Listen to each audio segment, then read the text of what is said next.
दर्शकों नमस्कार। कार्यक्रम कृषि दर्शन में आप सभी का बहुत बहुत स्वागत है। किसान भाइयों, कृषि दर्शन कार्यक्रम के माध्यम से आपको खेती किसानी की नित नई जानकारियाँ मिलती है, साथ ही साथ उन तकनीकों की भी जानकारी आपको मिलती है जिनके माध्यम से आप अपने खेतों में उन तकनीकों को अपनाकर विपुल उत्पादन फसलों का प्राप्त करते हैं। आज के अंक में भी ऐसे ही कुछ महत्वपूर्ण जानकारियाँ हम लेकर हाजिर हुए हैं और इन जानकारियों में सबसे महत्वपूर्ण जानकारी तो ये है कि ग्रामीण तालाबों में मिश्रित मत्स्य पालन आप कैसे करें, इस संबंध में आपको जानकारी मिलेगी। इसके साथ ही रबी फसलों में बीजोपचार, इस विषय पर भी आज हम आपको जानकारी दिलवाने जाएंगे। दर्शकों, इससे पहले हम आपको बता दें कि समय हो चला है खबरें खेती की और मंडी के भाव जानने का। तो आइए देखते हैं खबरें खेती की और जानकारी लेते हैं मंडी के भावों की।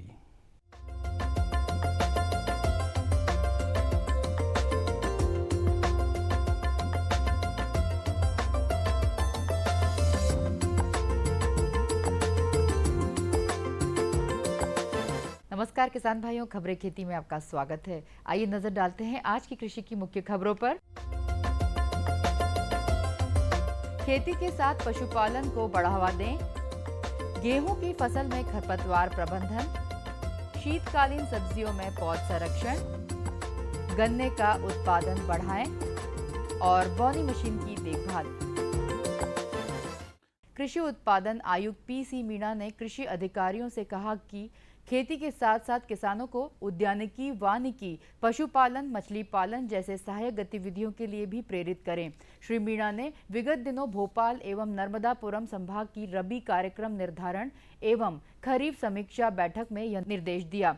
उन्होंने कहा कि किसानों की आय सिर्फ खेती भर से दोगुना नहीं होगी, इसके लिए सहायक गतिविधियों का अपनाया जाना सुनिश्चित करें। कृषि उत्पादन आयुक्त ने रबी मौसम में बोई जाने वाली फसलों के बीज, उर्वरक एवं कीटनाशकों के उपलब्धता की भी जानकारी ली। खरपतवारों से पैदावार में कमी और उपज की गुणवत्ता खराब होती है। गेहूं की फसल में चौड़ी पत्ती वाले खरपतवारों जैसे अंकड़ी से विशेष नुकसान होता है। नियंत्रण के लिए मेटसल्फ्यूरॉन मेथाइल 20% WP 8 ग्राम प्रति एकड़ का प्रयोग करें। चौड़ी एवं संकरी पत्ती वाले खरपतवार जैसे गेहूं का मामा या गुल्ली डंडा के नियंत्रण के लिए सल्फोसल्फ्यूरॉन 13.5 ग्राम प्रति एकड़ का छिड़काव करें। शीतकालीन सब्जियों फूल गोभी, पत्ता गोभी, टमाटर, बैंगन, मिर्च इत्यादि में आवश्यकतानुसार पौध संरक्षण उपाय अपनाएं। अपनी बगिया खरपतवारों से मुक्त रखें। बगिया साफ सुथरी रहने से कीट व्याधियों का प्रकोप कम होता है। सप्ताह में एक दिन अनिवार्य रूप से कीटनाशक का छिड़काव करें। रस चूसने वाले कीटों के नियंत्रण के लिए इमिडाक्लोप्रिड 5 मिलीलीटर प्रति स्प्रेयर 15 लीटर पानी में घोल छिड़काव करें। मध्य प्रदेश में गन्ना उत्पादन के लिए अनुकूल जलवायु है। गन्ने की खेती के लिए दोमट मिट्टी अच्छी होती है, लेकिन इसे चिकनी एवं बलुई मिट्टी में भी उगाया जा सकता है। उत्तम जल निकास, अच्छी जल धारण क्षमता एवं प्रचुर मात्रा में पोषक तत्वों की उपलब्धता वाली भूमि गन्ने के लिए उपयुक्त होती है। मध्य प्रदेश के लिए गन्ने की उन्नत किस्में कोयम्बटूर 7314, कोसी 671, कोजे 64 एवं कोयम्बटूर पंत 84212 उपयुक्त पाई गई है। इन किस्मों के पकने की अवधि 10 से 12 माह होती है। बोनी मशीन की देखभाल सही तरीके से करके इसे दुरुस्त रखा जाए। कई बार बोनी मशीन में बीज और उर्वरक अटके रहते हैं, जिससे बीज एक समान खेत में नहीं गिर पाता। चेन का पट्टा ढीला होने से ऐसी परिस्थिति बनती है। इसके लिए आवश्यक है कि चेन को कस दें एवं बूट से मिट्टी साफ कर दें। कई बार बीज के बक्से की पेंदी अवरुद्ध होने से बीज एवं उर्वरक नहीं गिर पाते। इसके लिए आवश्यक है कि खेत की तैयारी के समय बड़े बड़े ढेलों को तोड़ दें एवं बक्से के छिद्रों को अच्छी तरह से खोल दें। सीड ड्रिल से अच्छी बुआई खातिर खेत का सही ढंग से तैयार होना आवश्यक है। और किसान भाइयों, अब आप नजर डालिए आज के मंडी भाव पर और मुझे दीजिए आज्ञा। नमस्कार।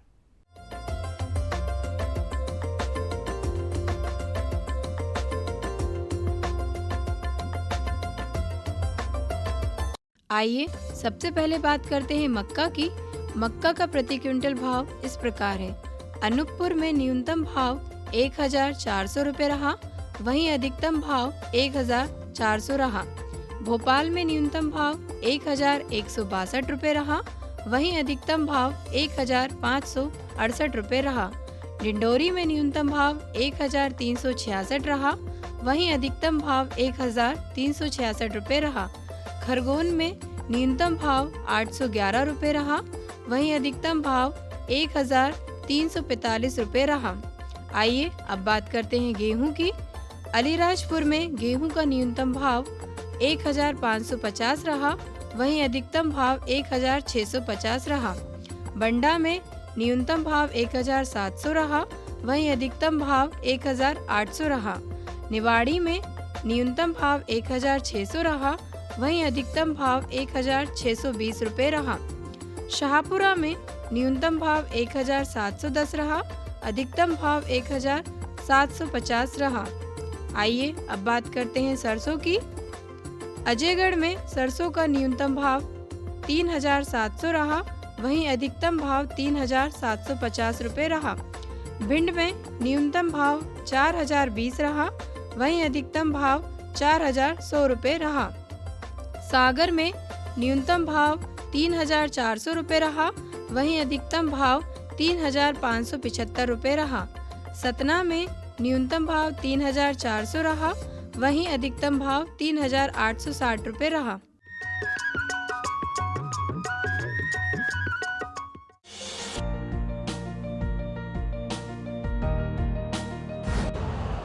यूरिया का स्वदेशी उत्पादन 70 लाख टन बढ़ाने के लिए 6 उर्वरक संयंत्रों का उद्धार किया जा रहा है। FCIL के गोरखपुर, सिंदरी, तलचर और रामागुंडम संयंत्र, HFCL की बरौनी इकाई और BVFCL की नामरू फोर्थ।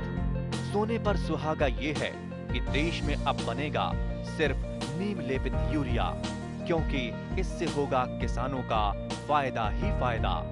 अनाज का उत्पादन 10% तक बढ़ेगा। बढ़ेगी 10 से 15% नाइट्रोजन क्षमता।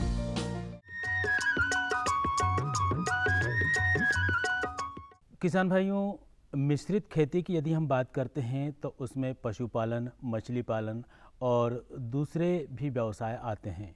यदि खेती किसानी के साथ साथ हम मिश्रित खेती करते हैं, जिसमें यदि मत्स्य पालन करते हैं, तो यह बहुत ही लाभ का धंधा साबित हो रहा है। आजकल ग्रामीण क्षेत्रों में जो तालाब हैं, उनमें हमारे किसान भाई मत्स्य पालन तो करते हैं, लेकिन कुछ तकनीकियों का अभाव होता है, तो इसके कारण वो जो है भरपूर उसका लाभ नहीं उठा पाते हैं। आज हम आपको ऐसी ही एक महत्वपूर्ण जानकारी दिलवाने जा रहे हैं, ग्रामीण तालाबों में मिश्रित मत्स्य पालन कैसे करें।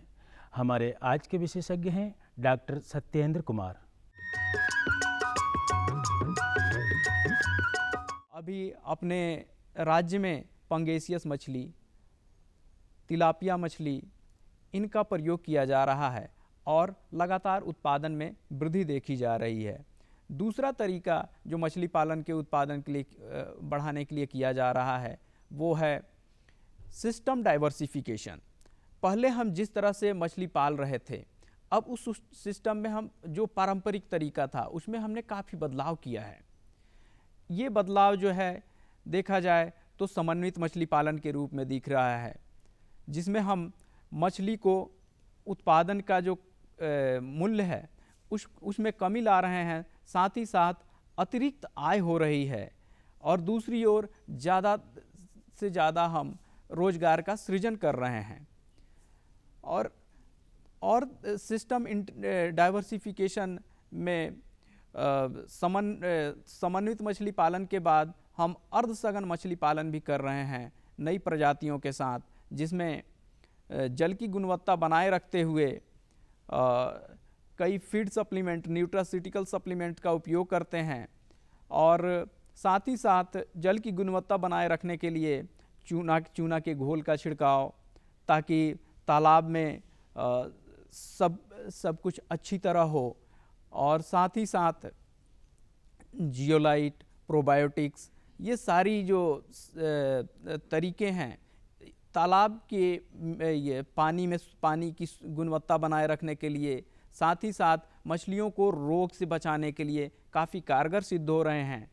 और साथ ही साथ लगातार प्रशिक्षण आयोजित किए जा रहे हैं मत्स्य पालकों के लिए, ताकि वो जो भी आधुनिक तकनीकी है इसको ज़्यादा से ज़्यादा इसके फ़ायदे उठा सकें और अपने प्रदेश का ज़्यादा से ज़्यादा उत्पादन बढ़ा सकें। और इसी दौर में अभी national fisheries development board Hyderabad की तरफ से मछली पालकों को कृषि विज्ञान केंद्रों में प्रशिक्षण दिया जा रहा है, जिसमें बाहर के विशेषज्ञ भी रहेंगे और साथ ही साथ मत्स्य पालन विशेषज्ञ भी उन्हें प्रशिक्षित करेंगे और जो भी प्रायोगिक तौर पे उन्हें जानकारी दी जाएगी कि किस प्रकार से ज़्यादा मछली का उत्पादन लिया जाए और तालाब कम जगह में ज़्यादा से ज़्यादा मछली का उत्पादन करें। साथ ही साथ कई तरह से कैसे मछलियों को आहार दें, इसमें भी लगातार परिवर्तन अपने को देखने को मिल रहा है कि आहार का प्रबंधन कैसे करें। आहार प्रबंधन में पहले आहार की व्यवस्था नहीं थी, अब जो है कृत्रिम आहार मछली पालकों को विभाग की तरफ से उपलब्ध कराया जा रहा है और ये आहार बहुत ही अच्छे किस्म का है और इसको जो प्राकृतिक आहार है, अगर वो तालाब में उपलब्ध मत्स्य संसाधन के लिए संतोषजनक नहीं है तो कृत्रिम आहार से मछली पालन को बढ़ाया जा सकता है। साथ ही साथ जो भी मछलियों को ज़रूरत है, आहार के बाद ऑक्सीजन की ज़रूरत है, तो उसके लिए एरिएटर या ये जियोलाइट या ऑक्सीजन के टैबलेट्स उपलब्ध हैं ताकि तालाब की जलीय गुणवत्ता बनी रहे। साथ ही साथ उचित आहार प्रबंधन के लिए अभी फ्लोटिंग फिश ट्रे, फ्लोटिंग आहार फ्रेम तैयार किया गया है, जिसमें आपको आहार देने के लिए पानी के अंदर नहीं जाना है। ये फ्लोटिंग आहार ट्रे में आप दाना को रख दें और धीरे धीरे रस्सी के सहारे आप इसको बीच में ले जाएं ताकि मछलियों को किनारे नहीं आना पड़े। और इससे क्या है कि मछलियां आप ज़्यादा से ज़्यादा इसका फ़ायदा उठाएंगी। और ये जो आहार ट्रे बना हुआ है, सामान्य जो है अपनी जो प्लास्टिक पाइप्स होती है उससे बना हुआ है, तो ये कॉस्ट इफ़ेक्टिव भी है और आसानी से उपलब्ध है। और इससे क्या है कि जो साइड कतार में आके दाने रह जाते थे तालाब में, वो उस तरह की प्रक्रियाएं नहीं होगी और ये दाना बीच में रहेगा और ये तैरता रहेगा साथ में। तो इस तरह हम फ्लोटिंग फ्रेम का उपयोग करके ज़्यादा से ज़्यादा मछलियों को आहार उपलब्ध करा सकते हैं।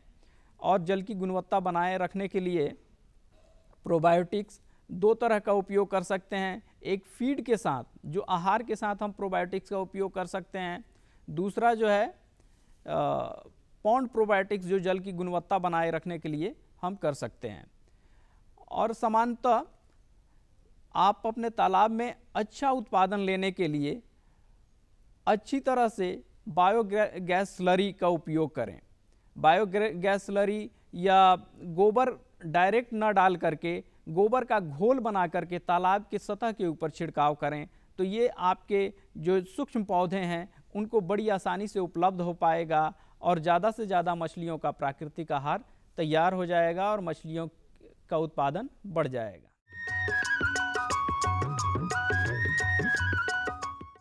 किसानों के हित में बड़ा कदम, प्रधानमंत्री कृषि सिंचाई योजना। हर खेत को पानी, प्रति बूंद अधिक उपज। सिंचाई के सही तरीकों और जल संरक्षण की नई तकनीकों के साथ बढ़ेगा जमीन का जल स्तर। जिला स्तर पर होंगी सिंचाई योजनाएं। असिंचित क्षेत्रों तक पानी पहुंचाकर बढ़ेगा उत्पादन। भारत सरकार की विशाल योजना प्रधानमंत्री कृषि सिंचाई योजना। क्या है फसलों का ताजा हाल, कैसे हो इनकी सही देखभाल, बीज और खाद की कैसे हो सही पहचान। जानिए विशेषज्ञों के साथ, देखिए खेत खलिहान, सोमवार से शुक्रवार सुबह 7 बजे। डीडी किसान, बदलते भारत की शान।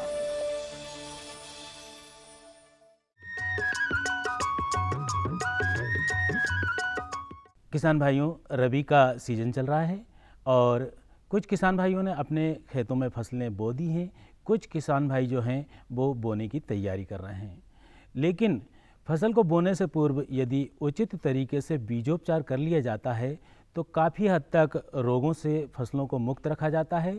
इसके साथ ही विपुल उत्पादन भी होता है। रबी फसलों में बीजोपचार, किस तरह से हम बीजोपचार करें और कौन कौन सी बातों का ध्यान रखें, इसी विषय पर आज हम आपको जानकारी दिलवाने जा रहे हैं। हमारे आज के विशेषज्ञ हैं डॉक्टर दिलीप कुमार सूर्यवंशी। किसान भाइयों, अपने को बीज उपचार करना बहुत ज़रूरी है। बीज उपचार करने से हमारी जो बीज जनित बीमारी है या फिर मृदा जनित बहुत सारी बीमारियां हमारे मृदा में पड़ी रहती है, उसके जीवाणु मृदा में पड़े हुए हैं, उनको हम बीज उपचार के माध्यम से आसानी से नष्ट कर सकते हैं।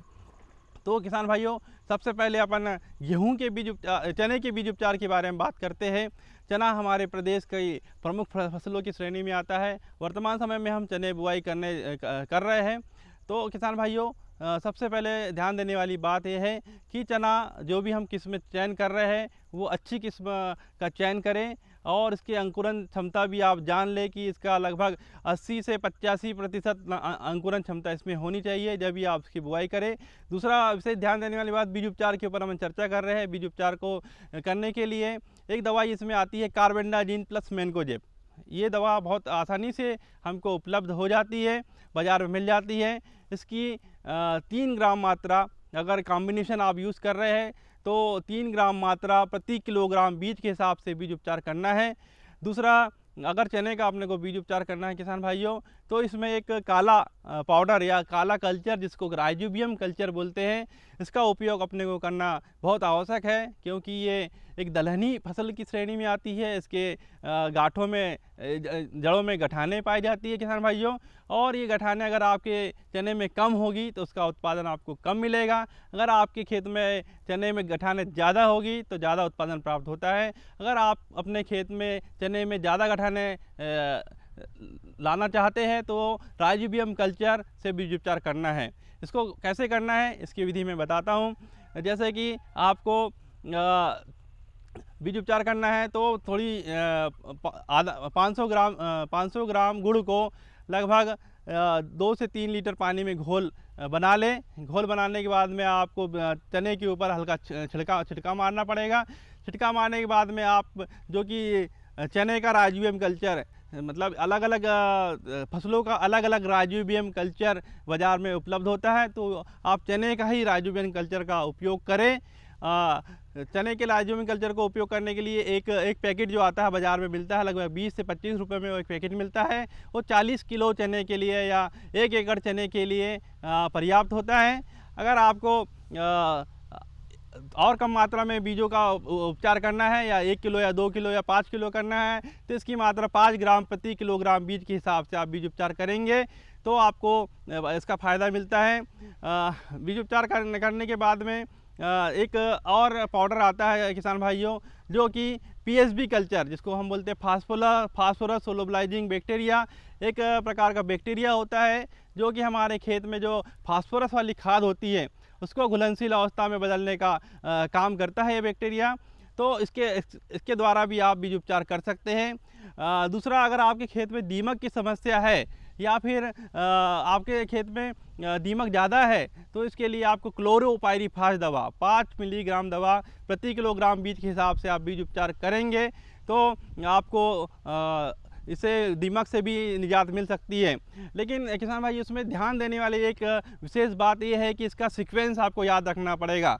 जैसे कि हम FIR करने जाते हैं, जैसे अपन जाते हैं कहीं FIR की बात करते हैं, तो FIR वाला कॉन्सेप्ट आपको लाना पड़ेगा। FIR का मतलब होता है, F मतलब होता है फंजीसाइड, I मतलब होता है इंसेक्टिसाइड और R मतलब होता है राइजोबियम कल्चर। ये तीनों कॉम्बिनेशन आपको याद रखना पड़ेगा। अगर आप बीज उपचार करते हैं तो सर्वप्रथम आपको फंजीसाइड से बीज उपचार करना है, दूसरा उसके बाद में आपको इंसेक्टिसाइड से बीज उपचार करना है, और लास्ट में राइजोबियम कल्चर से बीज उपचार करना है। क्या होता है किसान भाइयों कि अगर अपन सीक्वेंस गलत कर देते हैं या अलग सीक्वेंस गलत कर देते हैं तो उसमें जैसे इंसेक्टिसाइड से कुछ जैसे अपने राइजोबियम कल्चर के जो जीवाणु हैं वो नष्ट हो सकते हैं, या फिर तो इसको अपने को सीक्वेंस विशेष महत्व रखता है बीज उपचार में। दूसरी किसान भाइयों, अपने बीज उपचार में ध्यान देने वाली बात ये है कि हम जब बीज उपचार करते हैं तो आप सीड ट्रीटमेंट ड्रम का प्रयोग करें। सीड ट्रीटमेंट ड्रम बहुत सस्ता आता है, आपको बाज़ार में आसानी से उपलब्ध हो जाता है। अगर आपको खरीदना तो MP एग्रो आपको आसानी से उपलब्ध करवा देती है, या आपके कृषि विभाग के अधिकारी संपर्क करेंगे तो सब्सिडी पे भी आपको वो ड्रम आपको उपलब्ध हो जाता है। बहुत अच्छा कारगर उपाय है बीज उपचार के लिए। एक ड्रम होता है, उसमें लगभग 50 किलो तक की क्षमता वाला ड्रम होता है। उसमें अपन ड्रम में दवाई डाल देते हैं और उसको घुमा देते हैं तो बहुत अच्छा उसमें बीज पे लेप लग जाता है।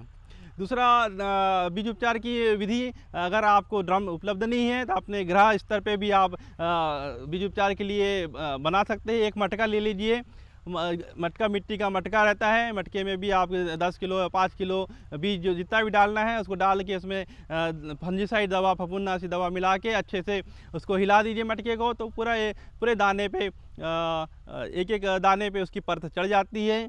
या दूसरी विधि किसान भाइयों अपन ये कर सकते हैं कि अपन पट्टा है या बोरा है या अपनी जो खाद की बोरी जिसमें से खाद बाहर नहीं निकल पाता है, मतलब महीन बोरी होती है, अच्छी बोरी होती है, तो उसमें भी आप 5 किलो 10 किलो या 20 किलो बीज को डाल के उसमें दवाई मिला के कार्बेंडाजिम या मेनकोजेब या दूसरी भी दवा जो भी फफूंदनाशी दवा कुछ मिला के उसको अच्छे से मुंह पकड़ के ऐसे हिला देंगे तो अच्छे से आपका बीज उपचार हो जाएगा।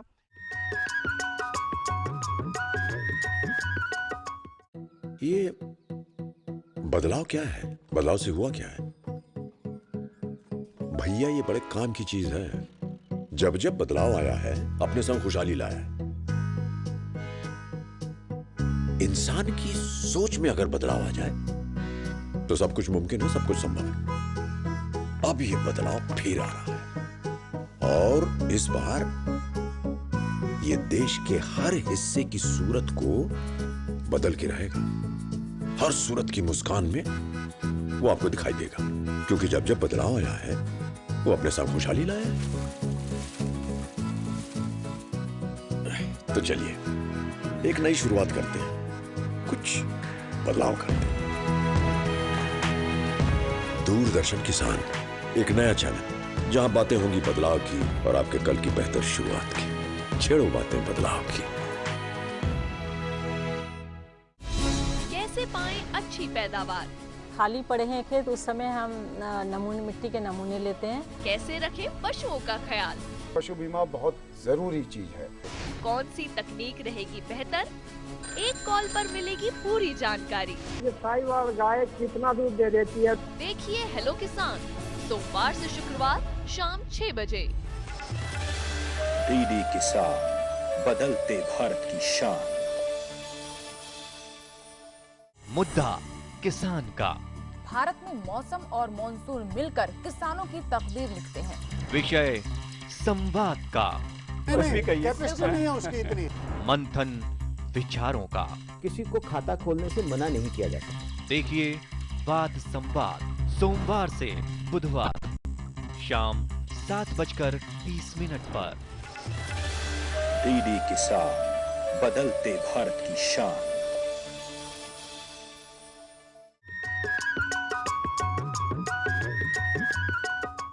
तो किसान भाइयों, ये तो था आज का हमारा कृषि दर्शन का महत्वपूर्ण अंक, जिसमें आपने काफ़ी कुछ लाभकारी जानकारियां हासिल की और हमें विश्वास है कि इन जानकारियों से आपको भरपूर लाभ होगा और आप अपने खेतों में भी इन बातों को अमल में लाएंगे।